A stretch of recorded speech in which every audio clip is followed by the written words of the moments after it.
안녕하세요. Eat 바이블입니다. 오늘 묵상할 말씀은 사사기 17장 1절에서 6절까지의 말씀입니다. 먼저 오늘 말씀을 읽겠습니다. 에브라임 상단 지방에 미가라는 사람이 있었다.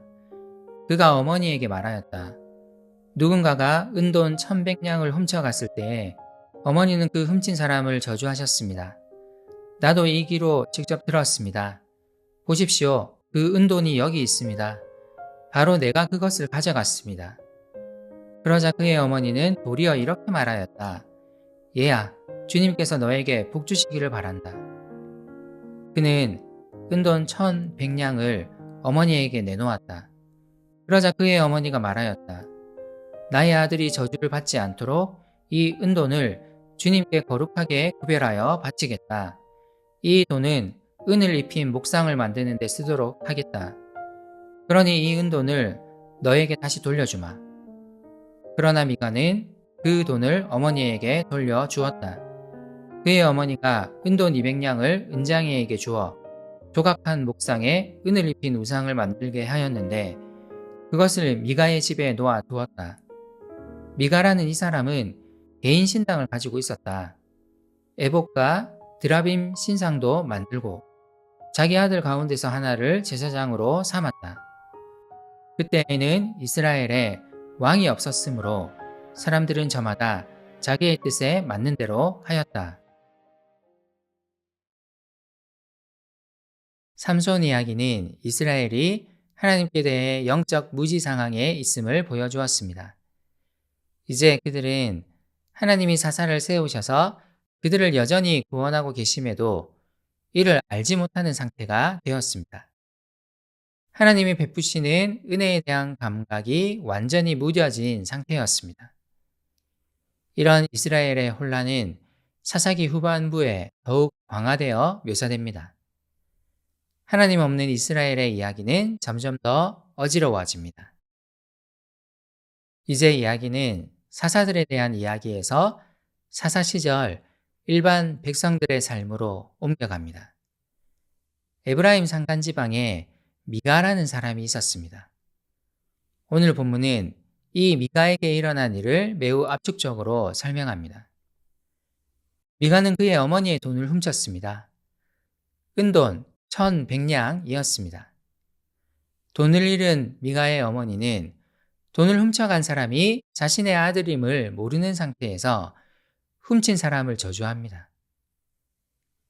문맥상 미가의 어머니는 여호와의 이름으로 훔친 사람을 저주했을 것입니다. 이 저주를 들은 미가는 양심에 찔렸습니다. 여호와의 이름으로 저주를 받았기 때문입니다.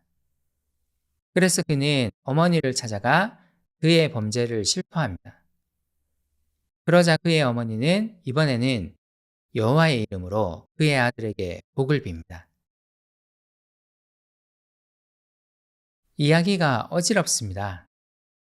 여호와의 이름으로 저주했다가 그 저주의 대상이 아들임을 알자 이번에는 또 여호와의 이름으로 복을 빕니다. 10계명의 제3계명은 여호와의 이름을 망령되게 부르지 말 것을 명령합니다. 사사기는 이 장면을 통해 이스라엘 백성들이 습관적으로 여호와의 이름을 입에 올리지만 실제로는 전혀 하나님의 말씀에 순종하지 않고 있음을 보여주려 합니다. 그 이후의 행동도 마찬가지입니다. 미가는 훔친 돈을 어머니에게 다시 돌려줍니다. 그러자 그의 어머니는 그 돈을 하나님께 드리겠다고 선언하며 그 은돈으로 은을 입힌 목상을 만들라고 아들에게 말합니다. 묘사되는 장면들이 너무 어지럽습니다. 10계명의 제2계명은 우상을 만들지 말라고 명령했습니다. 미가의 어머니는 그가 돌려받은 돈을 하나님께 드린다고 말하면서 또 그 은으로 신상을 만들겠다고 합니다. 입에서는 하나님의 이름이 계속 나오지만 그의 행동은 하나님이 명령하신 거룩한 삶이 전혀 아니었습니다. 미가의 행동도 마찬가지입니다. 자신의 어머니가 하나님의 이름으로 자신을 저주하는 것을 듣고 양심의 가책을 느껴 돈을 돌려 주었지만 그의 행동은 전혀 거룩하지 않습니다. 어머니에게 은돈을 받은 미가는 그것으로 은을 입힌 우상을 만듭니다. 그리고 그 우상을 자신의 집에 둡니다. 그는 개인 신당까지 만듭니다.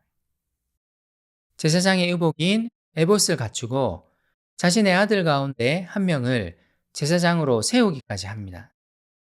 사사기는 이 상황을 냉정하게 평가합니다.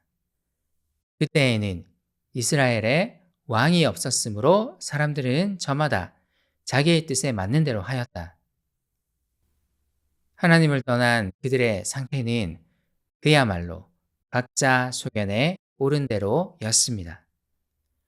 말과 습관은 하나님을 말하고 있지만 그들 일상의 삶은 전혀 하나님의 말씀에 순종하는 삶이 아니었습니다. 사사기는 영적 무지의 상황을 이렇게 묘사합니다. 겉으로는 하나님을 완전히 잊은 상태가 아닙니다. 여전히 하나님의 이름을 말하고 그분의 이름으로 서로에게 복을 빌지만 그들의 삶은 하나님의 백성으로서의 삶이 아니었습니다.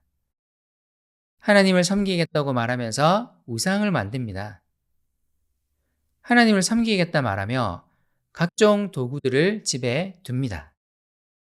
하지만 그것은 모두 하나님께서 금지하신 것입니다. 우리는 어떻습니까? 우리의 신앙에 말과 습관만 남은 것은 아닙니까? 진심을 다해 하나님의 말씀을 지켜 행하려 하고 있습니까? 경건의 모양만 있고 경건의 능력은 잃어버린 것은 아닐까요? 정말 하나님의 백성답게 살아가기를 소망합시다. 함께 기도합시다. 하나님, 제 삶에 경건의 모양만 남은 것은 아닌지 돌아봅니다. 제 삶에서 경건의 능력이 드러나도록 도와주세요. 하나님의 말씀을 가까이 하고 그 말씀에 순종하는 삶을 살아가도록 저를 인도해 주세요. 예수님의 이름으로 기도드립니다. 아멘.